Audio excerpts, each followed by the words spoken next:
kidding? Of course I'm not kidding. You mean to tell me you have women in anti-aircraft batteries? Hundreds of them. Are there any jobs in Britain women don't do? Why, in some of the steel mills up north, women are loading pig iron and shoveling coke. They also mix cement and they do welding in shipyards. I suppose they announce your radio programs, too. Announce? They not only announce, they engineer programs here. Is that okay, engineer? Okay, good test. We're getting the feedback okay. Quality merit 3+. Go ahead.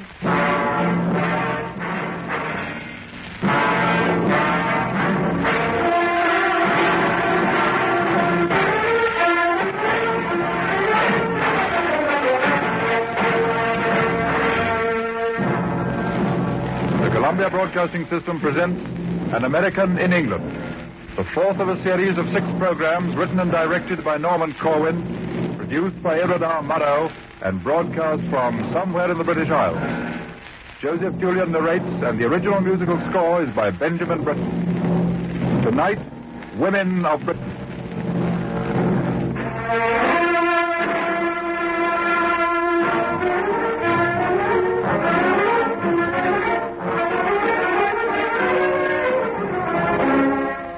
Stand in the lobby of a West End hotel and look down toward the crowded ballroom. It's very lively. Dancing is on full tilt. There's a dazzle of beautiful women in evening gowns and officers in the uniforms of half a dozen allies. It's all so gay you'd hardly think that there's a shooting war 80 miles away in the channel tonight. You move up from the ballroom toward the main entrance. The lighting is dim, conserving electricity to save fuel. Suddenly, out of the haze, a magnificent number in a fur wrap swirls past you, leaving eddies of perfume in her wake. You take a deep breath. Good evening, sir. Shall I call a taxi? No, thanks. Just going for a walk. Very good, sir. That was the doorman. You go past him, through the revolving door, and step out into the night. Not so black as it was last week. The moon's just coming up. You can see the Great Dipper behind the chimney pots of Maiden Lane. For a moment, you stand in the entrance, studying the sky. Ronnie, wait for John. Is that you, Ronnie? I'm afraid not, ma'am. Oh, I beg your pardon. I thought you were someone else. It's so dark here. It's quite all right. Another good looker. Through these portals, past the most beautiful girls in London, apparently. Oh, well. You shove off into the moonlit night of the Strand and Fleet Street and walk east at a slow, philosophic pace. You walk down to a part of the city called, of all things, the City. Staggering desolation here. Acre after acre of bomb ruins, like the pictures of frontline towns in the last war. In the hush of the blackout, and amid the moonlit ruins, you find yourself thinking about those glittering and exotic women you just saw in the fancy hotel. And you wonder, feeling a little lonely, perhaps, about women in general. About the women of Britain in particular. You wonder what the war has done to them. Not much to judge by those you've just seen. But then you remember what a young RAF pilot told you the day you arrived. Don't judge us by the lobbies of a few hotels in London. See us as we are. That stops you in your tracks. Of course, see them as they are. Judging anything about England from a big hotel lobby is like judging the United States from a movie. That ought to be plain enough to anybody. And yet you find yourself all tied up with romantic notions. A line keeps running through your head. She walks in beauty like the night. She walks in beauty like the night. She walks in beauty. Wait a minute. What kind of sentimental slosh is that? The woman of Britain walks in battle dress and does fire guard duty in the night. Exotic women. You walk a little more briskly. Tomorrow you'll do some serious looking around. There must be a good story in the women of Britain. You'll find out. Yes, sir. So you take a bus back to the hotel. The conductor is a pint-sized little Scotch girl wearing a gray smock. Fares, please. Where to? Strand. Tuppence, please. Thank you. Tell me, are there many women conductors on buses? 7,000 in London alone. 7,000? Yes, sir. Ludgate Circus. She goes off about her work, climbing to the top deck for fares. Somewhere tonight, Australia, Madagascar, Malta, maybe. There's a British soldier who used to punch tickets on this bus. Releasing manpower, they call it. You ride along, looking idly at the advertising signs inside the bus. You hardly read them in the dim light. One is a jingle advising people how to hail a bus in the blackout. Face the driver, raise your hand. You'll find that he will understand. But some wag has written in pencil underneath. I know he'll understand, the cuss. The point is, will he stop the bus? Well, you're at the Strand. That's your stop. You get out, cross the street, swish through the revolving doors, and are back in your hotel again. And on your way through the lobby, who do you suppose passes you? Helen of Troy. And then a blonde looking like Lana Turner on the arm of a naval officer. Well, c'est la guerre. You go up to your room, kick off your shoes, plunk yourself down in a chair, light a cigarette, and you pick up the morning paper, which you haven't read yet. The front page is covered with notices. You read some of them.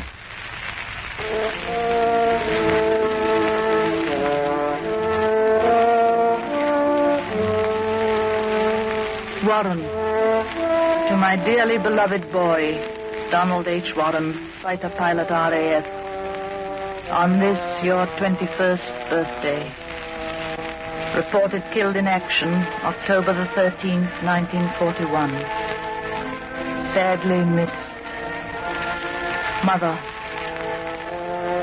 Cranston, believed a prisoner of war, now known killed in action in Malaya on January 11, 1942. Captain J.L.W. Cranston, most dearly loved husband of Josephine, and darling daddy of Ellen and Hope, of Hatfield House, New Malden, Surrey. The widowed and bereaved, left behind to mourn. That's the way it's been with women since war immemorial, hasn't it? Until this war, something new has been added to this one. They don't stay at home and mourn anymore. Every home in Britain is a front line. Mother Warren's working in a canteen somewhere. Mrs. Cranston's making shells in a night shift. It's different this time. 7,000 bus conductors, women loading pig iron and steel mills, mixed ack-ack batteries. Yes, sir, it's different this time. Well, tomorrow you'll do some serious looking around. There must be a good story in the women of Britain. You go to bed.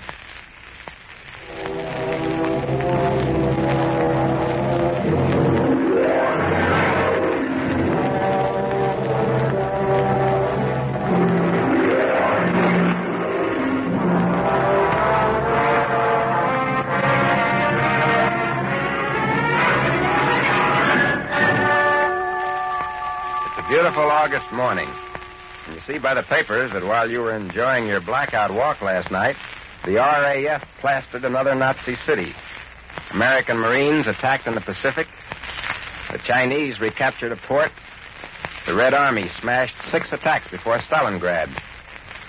Also, tucked away at the bottom of page 2, 3 girls on fire duty were killed in a raid on a small village in East Anglia. With news like that, it seems a small matter to have run out of clean shirts, but still it annoys you and you ring for the maid. Did you ring, sir? Yes. My laundry should have been picked up 4 days ago, and it's still here. Oh, I'll take it right away. I told the other maid to be sure and send it out Wednesday so I can have it back by today. Oh, she was called up, you know. She must have forgot about your laundry. She was called up for what? A conscription, sir, to work in a munitions factory. I'm taking her place. Oh, I see. Yes, we older women are taking over a good many jobs. Now tell me, how do women here feel about conscription? Well, good, of course. They want to help. I wish I were younger so I could do something for the war. Well, you are helping in a way, aren't you? I mean, by replacing women who are replacing men. Yes, but that's so far off, if you know what I mean. It's, well, it's so, Indirect? Yes, indirect, that's it. Oh, I don't know. Are there any women slackers? Bound to be some, you know. They try all kinds of ways to get around the call, you know. They try to make themselves look very busy and important, doing nothing, if you ask me. Is there much complacency? What's that mean, sir? Oh, easygoing. As though the war didn't matter much. Oh, certainly. Some are like that. In fact, too many, if you ask me. Well, you know what a woman said to my sister last week? She said, I'm having such trouble getting a maid because all my maids keep getting called up. So I'll be glad when this war's over, she said, because after the war, there'll be lots of unemployment and good maids will be plentiful and cheap. What did your sister tell that woman? Well, my sister said to her, you have another guest come in, ma'am. That's what she said right to her face. What else did she say? She said, this war ain't being fought to make maids plentiful and cheap. She said, this war ain't being fought to make the world safe for unemployment. Just the opposite. She talked right up, she did. Oh, my sister can be a terror, you know. Of course, she's younger than me. What did the woman say to that? She didn't say anything, I don't think. Well, you tell your sister I think she's right. I will, sir. Dead right. Yes, sir, thank you. I'll tell her. I'll take the laundry now. She takes the laundry. And you take your hat and coat and set out on your grand tour of investigation.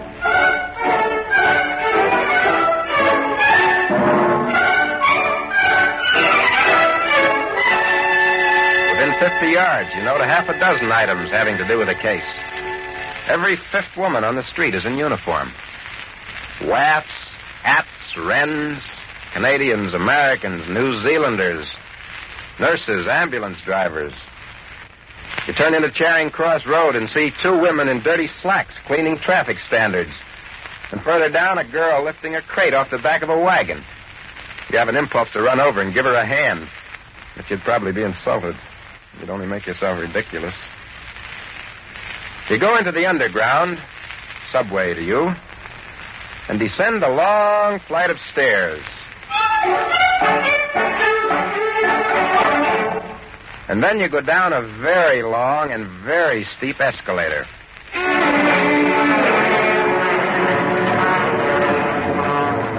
never been as far down in the earth as this in your life. There's still another bank of escalators.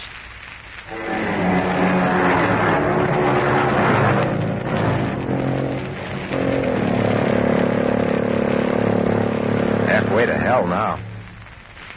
The station guard in gray slacks and a peaked cap announces the next train. Walker train, Baker Street, Paddington, Walker train. The train rolls in. It seems massive after the subway trains of Boston, New York, and Philadelphia.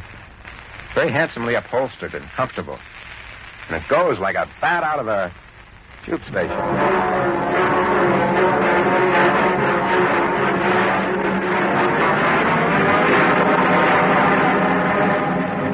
On the train, you fall to talking with a man about women.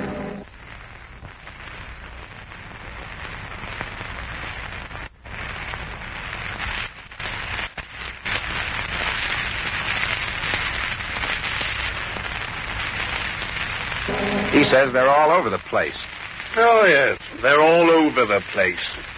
You ought to go to a farm and see what the Land Army's doing. What's the Land Army? Volunteer farm workers. Women taking the place of men in the fields. What do they do? Oh, they do everything. Plow, plant, gather harvest. They live on the farms. Well, is this land army an organized affair, or is it just... Oh, absolutely. Nothing random about it.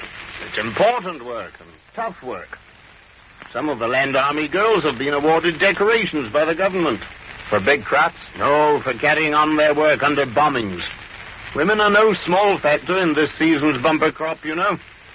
Biggest crop in the history of the country this summer. You leave your friend and come up into the bright day. Around the corner, a group of girls are drilling, right in the middle of a London street. Arms swinging, heads up, deadly serious. Not a giggle in the gaggle. You walk down the street and head for Paddington Station, where you'll take the train that will take you to the bus that will take you to your first factory.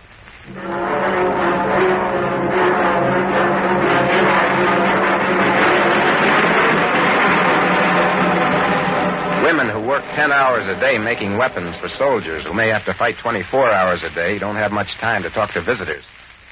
The girl who pickles coils of wire in hydrochloric acid looks up long enough to answer a question. No, I've got no complaints. I don't mind being conscripted, and I don't mind being away from home. That's the least I can do for the war. I don't mind putting these things in and pulling them out all day long. But what irritates me is that we women aren't getting the same pay as the men for the same amount of work. Equal pay for equal work. That's what Lloyd George says, and that's what I say. She lifts another heavy coil and goes on. Now, you take in the fire services. If a man is injured, he gets 35 bob a week. But if a girl gets hurt, she gets only 28. Does that mean women are worth less than men as human beings? She dunks the coil extra hard, and you get a strong whiff of acid. An airplane factory. Women making planes from nose to tail. A great long shed like some of the American factories. Noisier than transatlantic static on a bad night. A riveter stops long enough to explain that things are a little better now. It's easier now. At first it was very hard on us shopping girls, because we were expected to shop in the lunch hour, and that meant either not having a proper lunch or not shopping properly. Well, what's been done to correct that? Well, the factory's given us priority cards. That means when we go into a store, we get attended before those who aren't working. I can see that makes sense. Well, then also there's the good neighbours system. Good neighbors? What's that? Well, that's when we get together and take turns shopping for each other. One might do the shopping for 4 or 5. Collective security, huh? Yes, collective security. You'd speak to the manager of a tank factory. They employ women crane operators, cable assemblers, welders, millers, and even have them run the big hydraulic presses. You ask the boss how women compare with men on these jobs. Well, in my experience, they're often superior. Often as not. Wouldn't you say so, J.M.? Quite. I think also that married women seem especially eager to do the job and to keep at it. It's almost as though they were carrying their household pride into the factory. In a factory that makes insulated cables, you talk with a woman who handles hot copper ingots weighing 70 pounds off a conveyor. She's glad to be contributing to the war effort, but she has some criticism of methods of conscription. In my opinion, there's not enough careful grading and selection in the conscription of women. They're treated too much like automatons, and too often they're not given the jobs they're best able to do. There should be better testing and grading of conscripts so that the right woman is in the right job.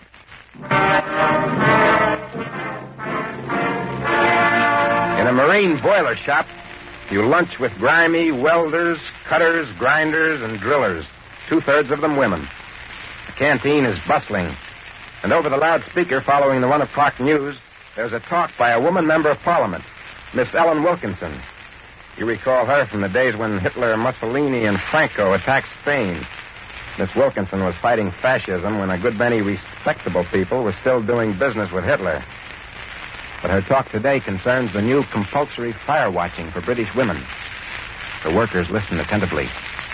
There will be a satisfaction later on in looking back and saying to oneself that it wasn't only the Russian women who stood in the hot spots and did their stuff. After the last war, children asked, "What did you do in the Great War, Daddy?" Well, after this one, there will be millions of children who will ask, what did you do in the Great War, Mummy? Or, for that matter, Granny. It will be pleasant to be able to say, oh, nothing much. I just helped to beat the Luftwaffe.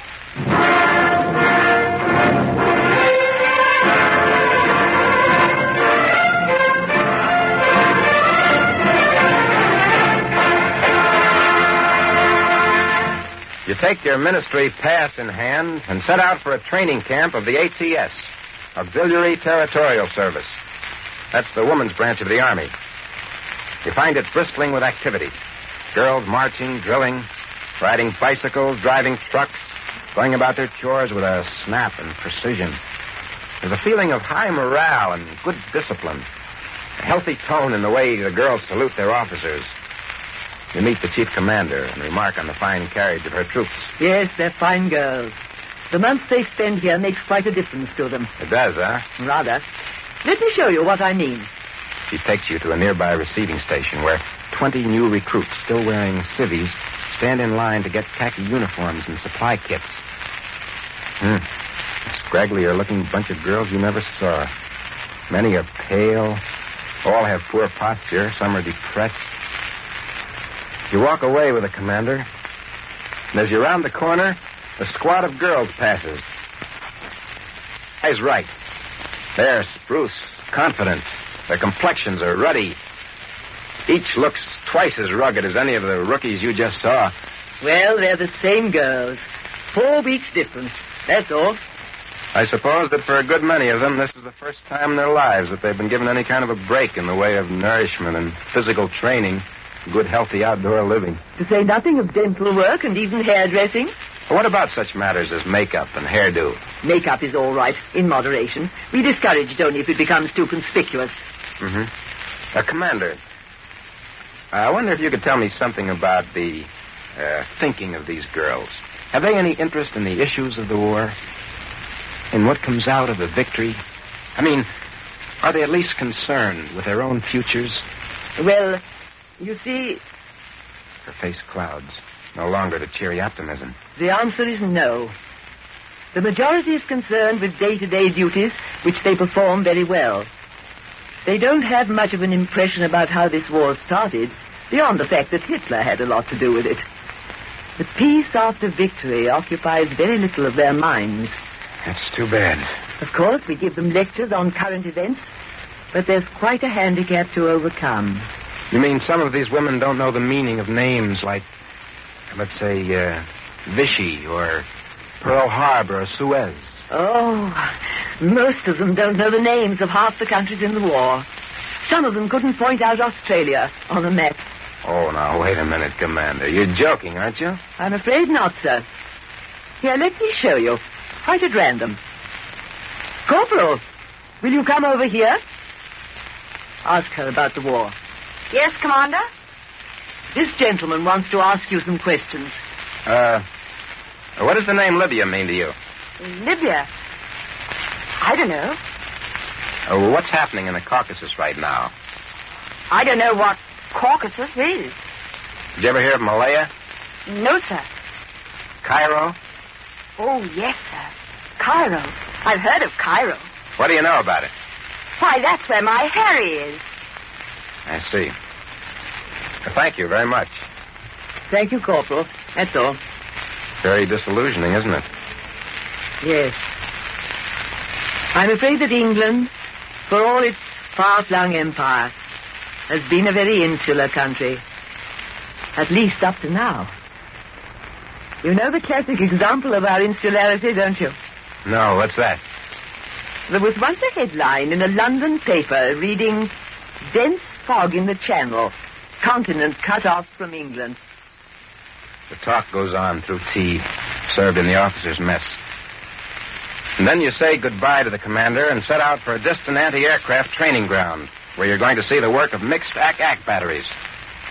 You travel by train, by bus, by taxi. You arrive at the target practice. You show papers. You meet the captain. He's a courteous, serious young man. I gather you would like to see the girls at work. Yes, sir, if you don't mind. Very glad to show you. If there ever was a doubt about women as efficient workers, this would dispel it. A team of spotters, predictors, height finders, 18 in all, move with the precision of a Swiss watch as they turn with the machinery following a plane.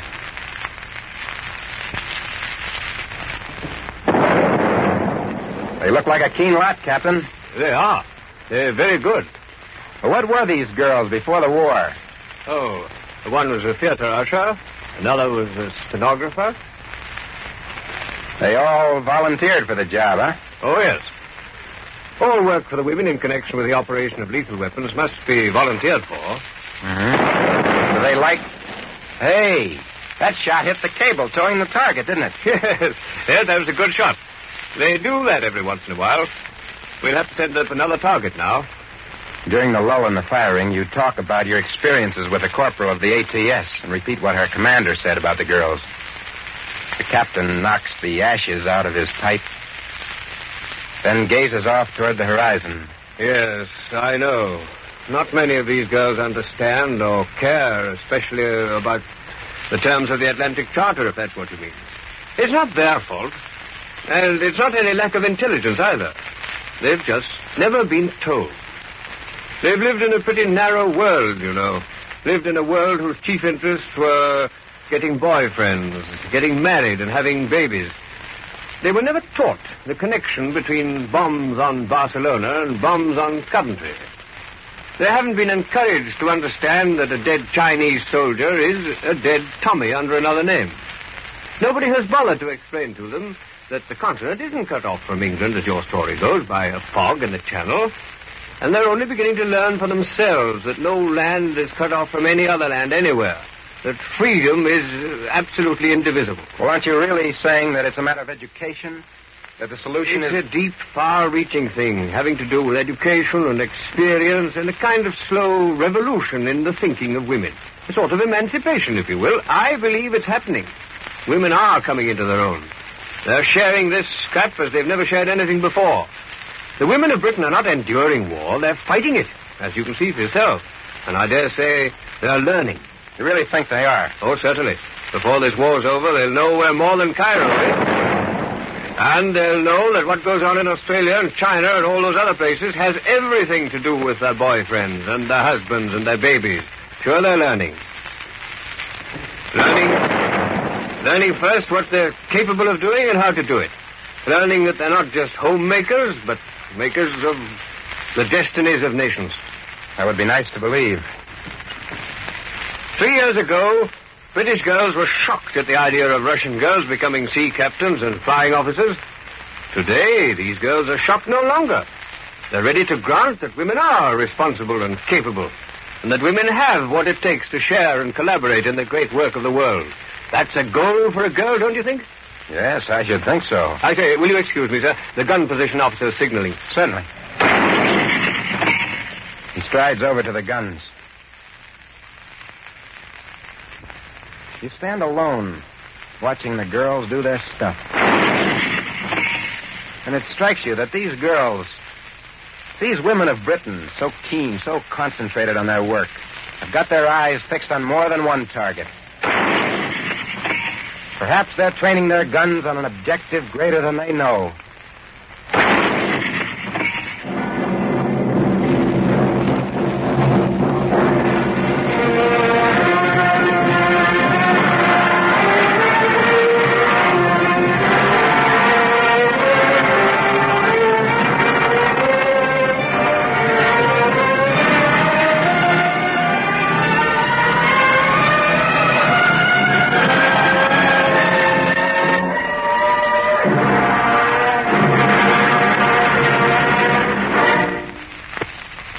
You have been listening to Women of Britain, the fourth of a limited series of 6 programs under the title of An American in England, written and directed by Norman Corwin and brought to you by Columbia Broadcasting System direct from England through the facilities of the British Broadcasting Corporation.